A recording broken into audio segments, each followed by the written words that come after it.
Hey guys, King Jad here.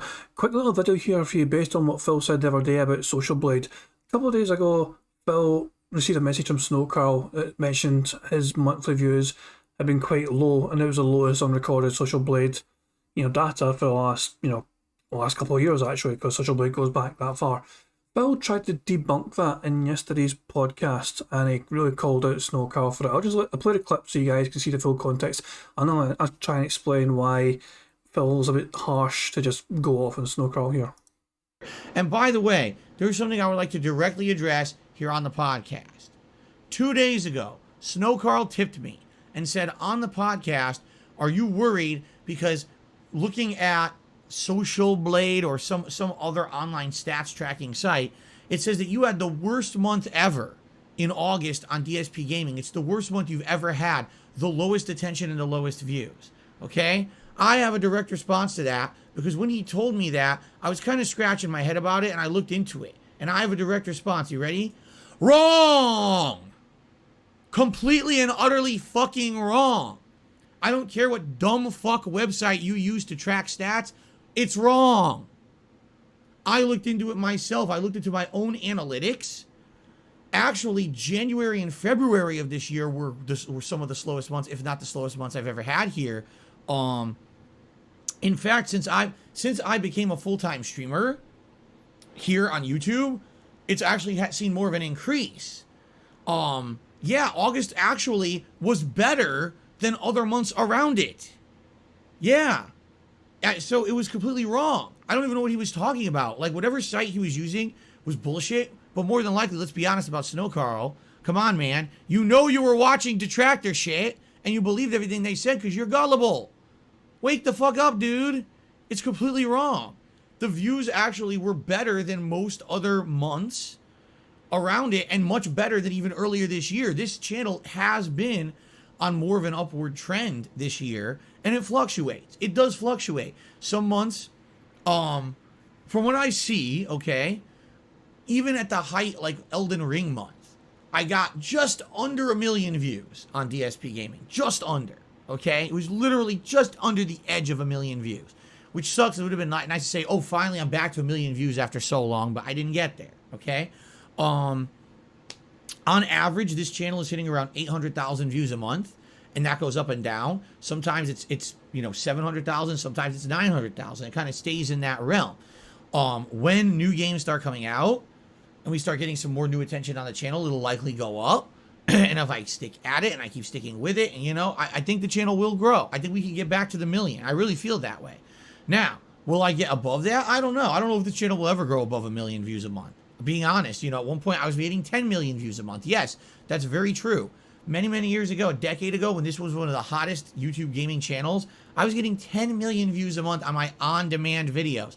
No reacts, no crazy over-the-top drama shit. No interaction on my streams, literally just on-demand gameplay videos and playthroughs were getting 10 million views a month.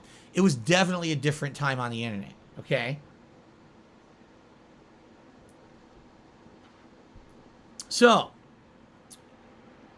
again, all that being said, according to YouTube analytics, things are fine and actually getting better.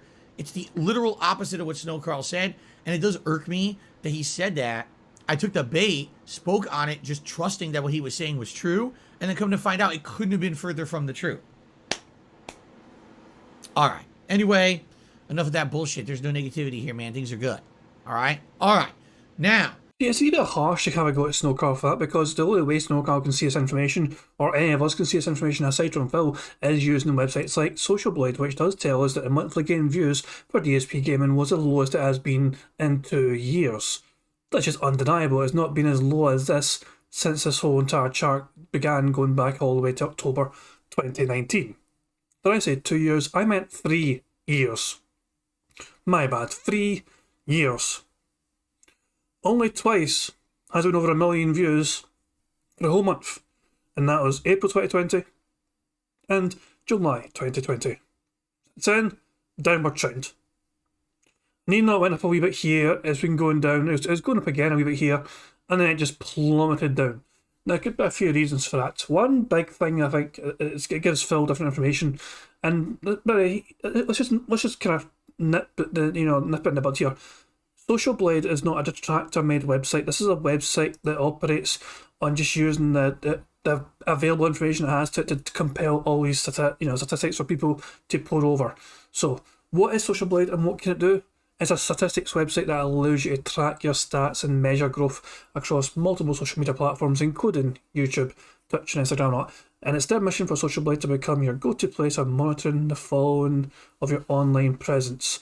How do your views on Socialblade differ from YouTube Analytics? In order to best scale the tracking to meet the needs of millions that use Socialblade, they pull data from YouTube's public API. That means that they're getting the same information you see on public YouTube channel pages. They just work to examine that data across multiple days and aggregate it into a display format that is useful to the users. So it says it's not a replacement for YouTube Analytics, but rather another resource you have for viewing information about other channels and seeing user-friendly information about your own channel on the fly. YouTube Analytics will typically be the most up-to-date as it's private data that can only be available to the user, the channel owner. Now, one other factor to consider is the fact that Phil privates every single live stream. And I tested this with when I went and done DSP Bingo back on the 23rd of July. I have the URL from Phil's stream here, which was called Will the Kitty Escape? Strike Inclusion. And if you type that into your address here, it's the same video, right? So undeniably it's the same video, this address here, right? I'm not just making up a fake URL just for fucking clickbait shit. This was the address of that pre-stream podcast. You click it, it's a private video. So Phil still has a video on his channel. That's the same URL as this URL at the top of the page here, as you can see. If you actually can't really see properly. Let me just mute myself and play the video so you can see. Give that a second. Give that a second. There you go. You can see at the top of the screen that URL ends WPCS. And if you go to the link I just posted here, WPCS, there it is there. Phil privates every single live stream he ever does. He doesn't delete it, however, he just privates it, which means the stats for that will likely get counted in his own YouTube Analytics, which is not obviously available to anyone with a public-facing, information, which means that Socialblade will not count all the private videos that Phil has on his channel, which means he has higher views on YouTube Analytics than Socialblade will display. That's just the way it is. That's one very simple explanation as to these kind of numbers being lower than Phil thinks they should be, because obviously the public are only seeing what is publicly available on Phil's channel. He hates every single pre-stream, so ladies and gentlemen, shut the fuck up, Phil. So even though we have all these fucking videos, Phil has more uploads than he's shown on here because he privates every single live stream. These are all just also manually uploaded videos that he splits and whatever. That's just the way he does things, that's the way he operates. He doesn't bother with live streams being publicly available for whatever reason. He would just rather split the videos up into separate parts and just fucking throw them up as separate videos on his channel.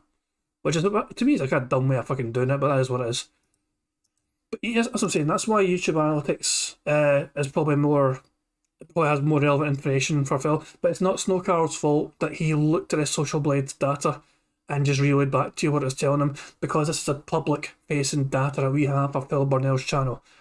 It is undeniable fact that August of 2022 saw Phil have some of the lowest video views gained for DSP gaming within the last 3 years.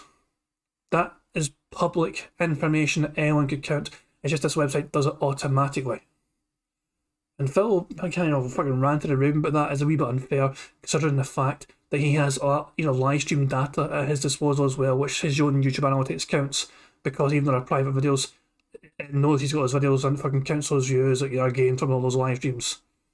But yeah, it's bizarre as well. Phil obviously fucking touts and pushes to try and like the live streams and all that shit, and 100 likes for live streams and make sure you turn out and view and then he privates it anyway. So what's the fucking point of trying to push for likes on live streams and you private the fucking video afterwards, which will just hide all the fucking good work you've done of trying to push it to get likes and all that garbage? It's fucking baffling. It is fucking baffling, but it's Phil Burnell after all.